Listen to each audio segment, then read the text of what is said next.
Hi, I'm Gary Nelson, and this is my personal witness. I guess that means why I believe what I do. If it ends up making some sense to you, then maybe it'll help you with your faith, and that's probably the point of a witness. You know, in life, personal decisions are made, and they're influenced by who we are, how we were raised, what we've learned, how we've understood what we've learned, and then the things we've experienced. But don't be mistaken, in the end, it's all decisions and choices that you make. I've talked to my friends. I have a friend, for instance, that was raised by a Protestant pastor, and his father was, in his mind, a hypocrite. He talked the talk, but he didn't walk the walk. And as a result, he ends up with unbelieving children, and worse yet, with children that are actually hostile toward Christianity, thinking it's all about power and control and authority and feeling better than everybody else. I was lucky. My parents were Baptists. I was raised in a Baptist church. And they did walk the walk. They were good Christians. They loved Jesus. They loved sacred scripture. And they walked the walk to the end. Me, not so much. You wouldn't call me a great Christian. I was baptized at age 7 when I asked for it. I learned about the Bible. And I looked for ways to find hypocrisy in the church, kind of like my friend, to justify my unbelief. I would ask the question, and I didn't quite understand what I was asking, but why are we right, and the Catholics and the Episcopalians and the Lutherans and the Holy Rollers over there in the airport district, the ones that talk in weird tongues and stuff, why are they wrong, and are they going to hell? And I was told they were wrong, but they just have bad interpretations of the Bible, and we've got it right. And of course, my skepticism was, really? How? Why are we smarter? I know some really smart Catholics. Are they just being deceived by Satan? I mean, what's going on? Really, I didn't know at that point that I was questioning church authority. Who has apostolic authority? I didn't understand it that way. But, who has it and how do we know? And I took my skepticism off into 30 years of non-affiliation. Ben Weicker called it being an amorphosite, which I thought was a pretty good description. I don't need to overstate my sins to you to glorify my reconversion. I don't like to confess even to a one man in a private little box, much less glorify my sins in front of anybody that might watch this. So let's just say mortal sin was involved. But hey, compared to other people, I was a good person. Never arrested, never went to jail, never stole anything of significance.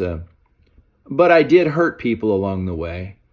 And I justified the types of things that I did by rationalizing that I was entitled to do what I wanted because it's what I wanted. And isn't that what everyone else does? A time goes by and I married a Catholic lady, and she was probably more of a Christmas and Easter type. And kids came along. We would go to Mass every now and then. And going to Mass, I noticed a big difference in the Mass from what I was raised with in the Baptist church. Why do they do the Lord's Supper every time I go? It seems to be really important. And they don't preach long sermons for long periods of time to explain to us what we're supposed to know. And the communion thing was only for Catholics. I mean, why is that? And the priests were kind of scary. They had vestments on, although I didn't know that's what you call them. They seemed a little too holy to be even around. I didn't really want to be around them too much. I'm afraid they might start asking questions. I never really wanted to join up, but I did notice at some point that my children had been through, baptism and confirmation, First Holy Communion, and confession and things like that. And I was the only one in the family that wasn't Catholic. And so that's kind of how it went for a while. I'm not going to get into details again, but an event happened when my son was in 7th grade and he got into trouble doing things that actually kind of shocked me. And it kind of brought home some issues to me personally. First of all, that I wasn't as good a father and role model as I needed to be. Secondly, I wasn't really in control. And I think I needed to know who was. And thirdly, you just can't give away what you don't have.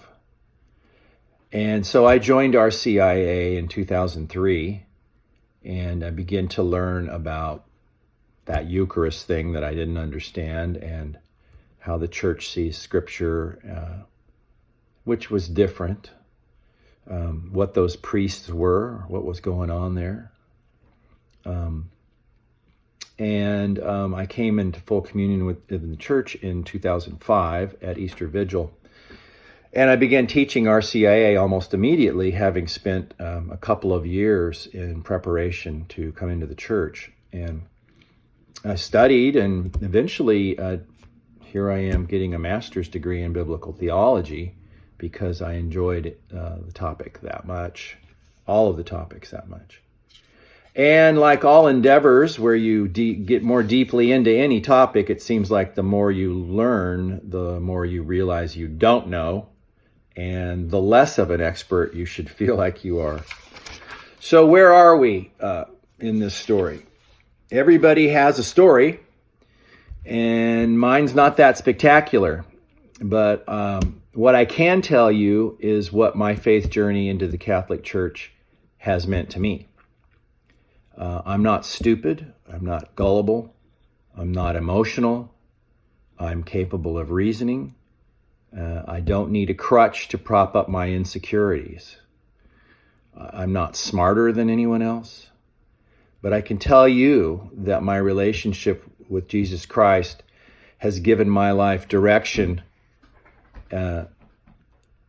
that otherwise it wouldn't have, that I have a purpose that I never was living out. And you can think, well, I have direction and I have a purpose. I have a job and career. I have a family and children, and they're going to have grandchildren, and I need security. I like to travel. There's recreation. There's things that make you popular or things that you like to do. And there's food and drinks and all these great things that life brings us, and you can name them. But all of these things ultimately leave you seeking something more. There's not one of them that is an ultimate fulfillment. With Christ, you have found the end result of the search. The reason for being, so to speak. Does it take away the struggle? Does it take away suffering? Does it solve pain or sickness or depression? Maybe, maybe not. But we are following one who suffered all of these things, and through whom he gives our suffering meaning through his suffering, through what he did for us, because he didn't have to. Love without suffering is a feeling. Without sacrifice, it's hollow. And suffering without love is torture. It's terrible. It's lonely. But when you understand that suffering and love are intimately connected, then you begin to understand how God's love makes all suffering worthwhile. and it makes it even salvific. And that's a discussion I'd like to have with you more at some time. Thank you.